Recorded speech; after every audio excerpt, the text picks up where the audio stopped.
Good morning, everybody. It's another episode of Lisa's Commute, and this time, a Throwback Thursday edition, where I'm talking about aging. Aging fails, aging successes.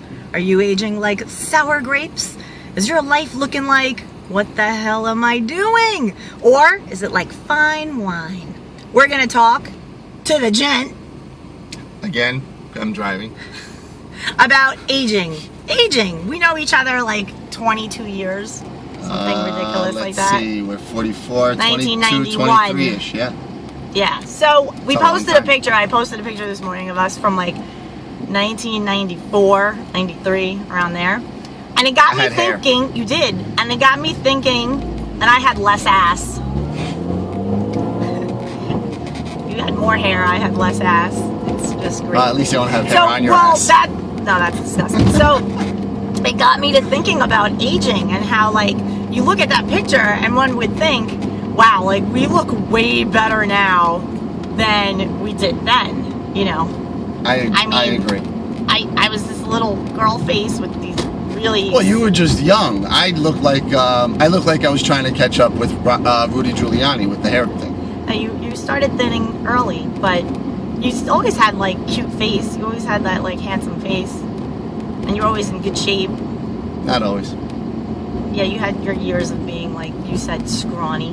Yeah. Or you were, like, skinny and not working out as much. Yeah.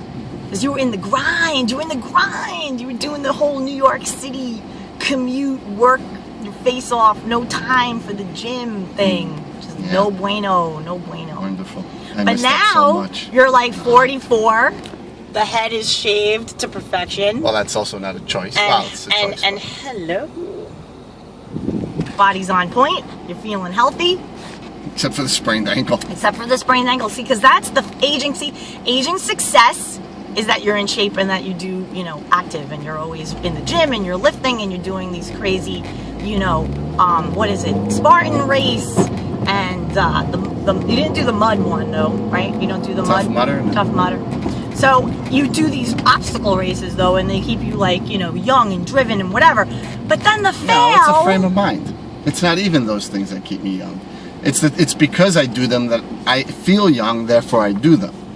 Ah, got it. But You then see- in doing them makes you feel like you accomplished it, and you're like, Sure, but it's not that it makes me feel any younger. Jesus Christ, taxi guy. So now, what about the ankle? So, you know, here you are, like, trying to do your thing, keeping in shape, and then all of a sudden, hi, reminder, No, it the wasn't. equipment is 44. No. Shit happens. It was an accident. I stepped on a rock that decided to move, and that's that. It has nothing to... would I have survived it when I was 22? Probably not. The guy behind me saw it, and it was pretty It was nasty. bad. Yeah. Yeah, So- but now it's like a repeating injury. Yeah, because I didn't rest it. Because that, you see, that's youth. That's youth. I still think I'm indestructible sometimes. There you go. That's young youth. in the mind, the equipment, not so young. Yeah, the equipment's fine. If I did Takes this you at longer 22, to heal. fine. But if I did that at 22, what I did now, I probably would have re-sprained it anyway. It's just I didn't take care of it properly. Okay, it's fair enough. So then the other aging success. I'm also sometimes in denial. You know, and I'm in denial that you're in denial. See, I just blow over it. Yeah, no problem. So then it's not Okay. denial. You think it negates each other out? Exactly. Well, Like- speaking of denial, I think there's a big problem in our country. I know I suffer from it. A lot of people our age are suffering from it, and it's the denial of money. It's thinking that You it's shouldn't deny money. No. Listen to what my point is. It's, you think that someday you're going to go out to empty the trash, or you're going to lift up a rock somewhere, and under it will be $3 million, and that's what you'll retire on. And you're like, oh my God, I found money. That's got to be a really big rock.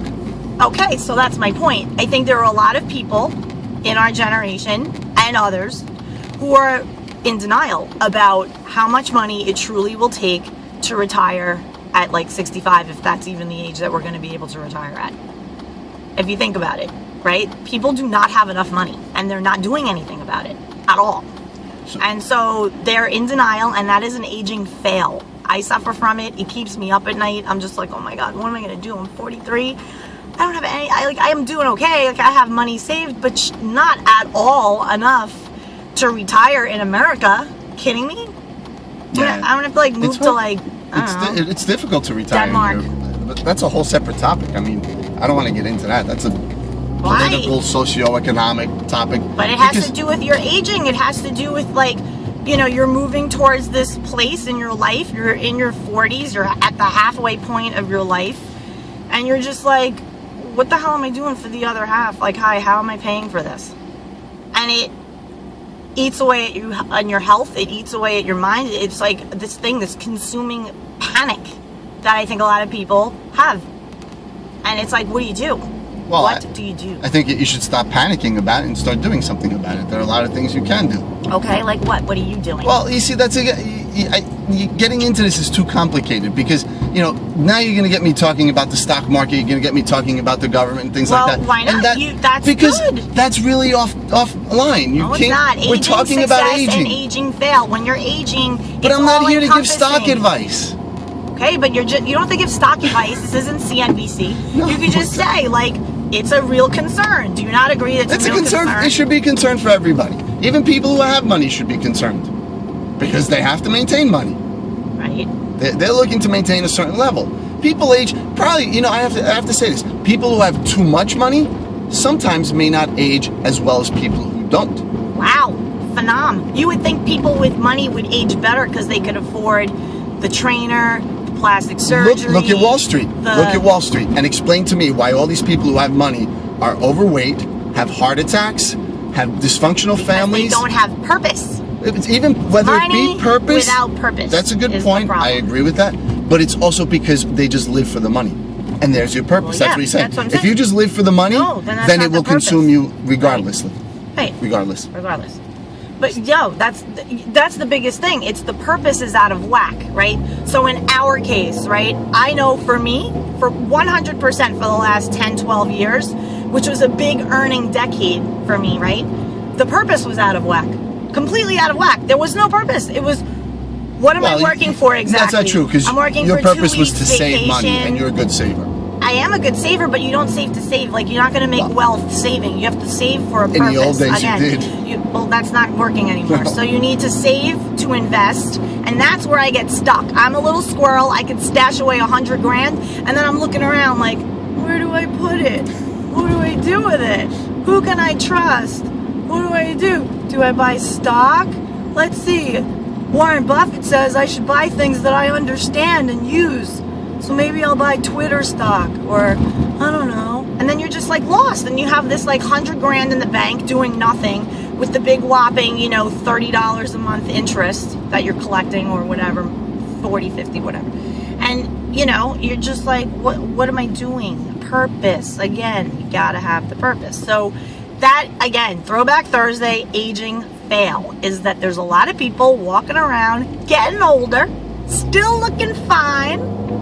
Right, looking fine. Looking fine today. Black t-shirt, rocking that out with the Oakley sunglasses. Let's see how many brands we could drop. Oh, what's in my lap? Oh, by the way, a Kate Spade bag. Oakley, these glasses are almost 20 years old. Oh, see, 20-year-old Oakleys right there. And that's another aging success. See, the Oakleys. Why? Because you take care of the things that are of value to you. Sunglasses are my thing. You know, I see people disrespect money, and it makes me crazy. People who are like, look at my $200 Gucci sunglasses. Oops, I wore them on a yacht, and they blew off my face. You're an idiot. Get the cheapy glasses to wear on the yacht where it's windy, and keep the Gucci's for like a nice lunch or somewhere where you know you're not going to lose them. See? Respect the money, and it will respect you in return. What do you think? No? I don't argue that. Yeah, I mean, some people say, you know what, yeah. Who cares? It's a possession. Who gives a crap? You buy more. They make more. I can have more. I got more. If you have that kind of money. It's like an attitude that I'm not into. It bothers me. People are very flippant about, you know, not taking care of the things that they work hard to get. Well, remember, some people put up a facade. That's an aging fail right there. There's a lot of people in Miami fail. That's a good way to put it. lips walking around like this. Hey, my lips really look like this my whole life. You're fooling yourself only. You are. All right, Yoda. You are. I mean, look. I mean, think about it. Like, there are people right now in their 50s, and when they are happy to see you, their expression on their face is the same when they're disappointed. They're like, hi, I'm really happy to see you. Can't you tell? This is me ecstatic. This is me sad. There's no difference. That's aging fail. All right, Jen, what else? Any parting advice to the men who are like, I'm a dad and I've been married for 20 years, so I don't need to go to the gym. I don't need to like go walking every day. What kind of advice do you have for them? The fat asses of the world right now watching this. I mean, look, not everyone's going to be slim or petite or a 32 waist, but you got to take care of yourself. You have a 32 waist. Yeah. You got to take care of yourself. You have to think about why you're taking care of yourself. Find the purpose. Just like with the money. It all comes to purpose. It all comes to purpose. It all comes to what it means to you and why. I read an article about this couple who was obese, and what finally got them off their ass was the fact that people were rude to them. It's amazing how being rude to them actually affected them. Amazing. As opposed to somebody being nice and saying, hey, let me help you lose weight. They were sick of people looking through them. The woman said people would look through her when she was at work, invisible. And he felt, that he couldn't fit in places. And there was a sense of rudeness. And yet it moved them. It finally moved. They lost 280 pounds jointly. Oh, that's so great. And they have children, so they thought about that too. Yeah. So everything really, you have to find your motivating factor. Yeah. You have to find your purpose. Yeah. And use that purpose to drive you. So what's your purpose? Like when you go to the gym and you're like, I gotta look like a hottie? Is that the purpose? No, my purpose is just to stay fit. But for what purpose? It's for me, health. Okay, that's Health. good. There So you you go. can like be around for a long time? I don't want to be around for a long time, but I want to be able to be like Jack LaLanne, where I don't need somebody to wipe my ass and carry my groceries. Okay, so it's the whole I don't want to shit myself factor when I'm 80. I don't want to shit myself. That's a I good don't want purpose. someone to take care of me. I want to take care of myself. That's a good purpose. That's how I've always been. But then that goes back to the money, because if you're 80 with not enough money, then True, but you're gonna asking have to be physically taken- right now. True, but it all kind of Yeah, it always does. to purpose and aging success and aging fail. Always does. Yeah, scary. I mean, I'll say like similar to you. Like I, look after myself and push myself to exercise and whatever because of the same thing. Like I don't want to be rickety and osteoporosis and all this mess when I'm 70. But then at the same time, I kind of want to be dead at 70 if I don't have money to sustain me living in a way that is comfortable and nice. That's fair. I understand that. So I'll have a hot body, I'll be tan at 70, and I'll off myself and jump off a bridge. How's that? Make sure it's a big bridge and you do it right. I know, because I really believe that the will to live outshines any kind of fall. Not everybody. So like if I pitched myself off the MacArthur Causeway, I don't think that's high enough. I think I'd live. I think I'd belly flop my ass right in the Biscayne Bay and I'd be like, help. So, all right, well, I think that was a great Throwback Thursday topic, Gent. We're both aging like fine wine, although sour grapes in the bank account. So we gotta rally. This is the big decade to like make that happen. So, lottery, stashing cash away and figuring out and aligning myself with smart people who can say, Lise, give me that $100,000. I'll turn it into $300,000 in like a year. Who are you? Come find me. I have no clue. What about you? I have clues. All right. You have a clue. You'd like to enlighten me. We'll keep that for another episode of Lisa's Community. Have a great day. Ciao. Bye.